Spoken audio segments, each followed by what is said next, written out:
स्वागत छ डिला घर भान्सामा। आज हामी भोटे साँझेको बनाउन लाग्छौँ। भोटे साँझेको बनाउन लागि भोटे ल्याउनु पर्यो। भोटे ल्याइसकेपछि भोटेलाई यसरी केलाउनु पर्यो ट्याक्क लाएर। घाममा बसेर घाम ताप्दै केलाउनु पर्यो भोटेलाई। अनि केलाउँदाखेरि यो बिचको यो सेतो भागलाई चाहिँ निकाल्नु पर्यो। यो सेतो भाग राख्यो भने तितो हुन्छ फेरि। हजुर बिचमै टोपी भनेर खतम भयो। ट्याक्क लाएर भोटे केलाउँदाखेरि चाहिँ बिचको सेतो भाग चाहिँ फाल्नु पर्यो। अनि त्यसपछि यता यहाँ देखाउनुहोस् यता क्यामेरामा खोर्सा धुलो खोर्सानी हजुर र नुन हाल्नु पर्यो। यो चाहिँ भोटेको क्वान्टिटी अनुसार भोटे अनुसार अनुपात मिलाएर ट्याक्क लाएर चाहिँ यो राख्नु पर्यो। त्यसपछि यसरी बाटामा त्यसपछि दही र चिनी राख्नु पर्यो। च्याट लगाएर दही यसरी मजाले यसरी चिनी नै घोल्नु पर्यो। मजाले खोल्नुपर्छ। त्यसपछि सुरुमा यहाँ खाँदाखेरि क्रिम नहोस्। हजुर यसरी यहाँ दही र अनि यहाँ अन्डा घोले यसरी घोल्नु पर्यो। यो अन्डा घोले यसरी घोल्नु पर्यो। त्यसपछि यसलाई चाहिँ अब ठिकै पिस पार्नु पर्यो। ठुल्ठुलो पिस काम छैन। ए अलि सानो सानो पिस ठिक्कको पिस भयो भयो ल म भइसक्यो ल। अनि यो दहीलाई चाहिँ त्यो भोटेमा लगाएर घोल्नु पर्यो। अहिले पुगेन क्या अर्को भोटे गर्नुपर्छ क्या हो।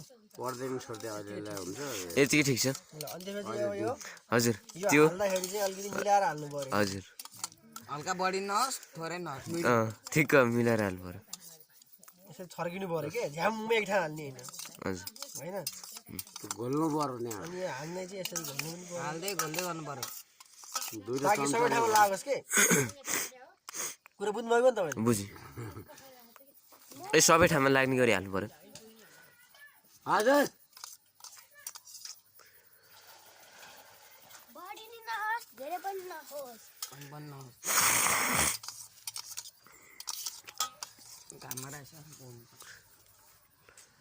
यसरी घोलिसकेपछि हजुर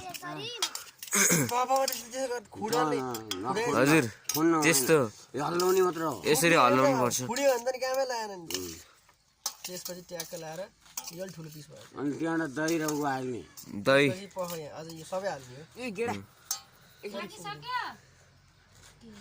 पाकिसक्यो ल यति भइसकेपछि धेरै पिरो भयो भने फेरि भुजारको चाक पोल्छ। हजुर त्यही भएर यो चाक पोल्ने पिरो हाल्नु चाहिँ भएन।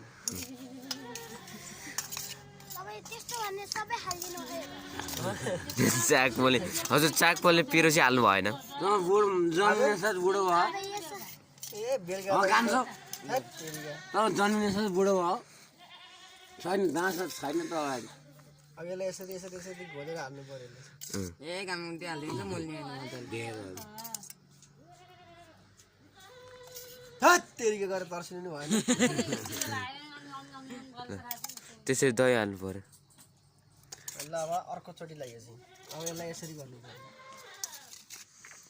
त्यसरी हजुर चिनी पुगेको छैन अझै। अब चाहिँ चिनी बढी खानु हजुर चिनी बढी खानुहुन्न। फेरि घोल्यो बस त्यही अलिक म दिन्छु तिमीलाई। अब चाहिँ अब ऊ जान्छ दान पात्र फेरि दान पात्र त्यो दाम केमा खाने जाने धान पात्र प्लेट पातलेर आउँछ पातलेर पात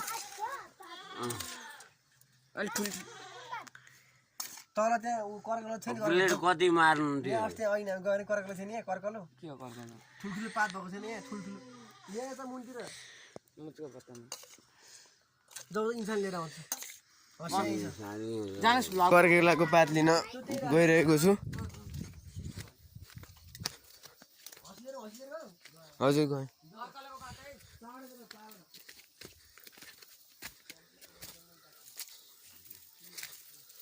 म चाहिँ अहिले कर्केलाको पात लिन गइरहेको छु।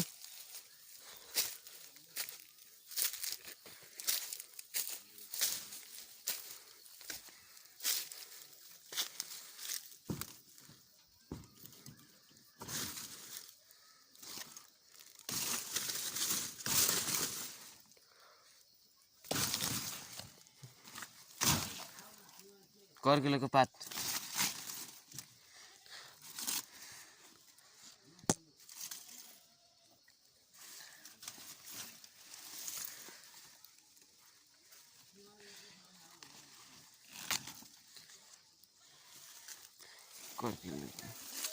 हजुर ए पात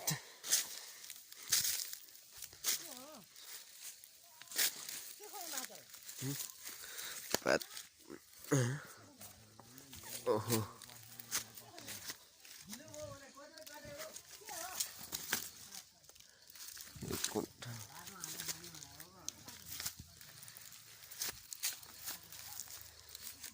उयो कर्केलोको पातलाई पखाल्नुपर्छ उल्टो पखाल्ने हो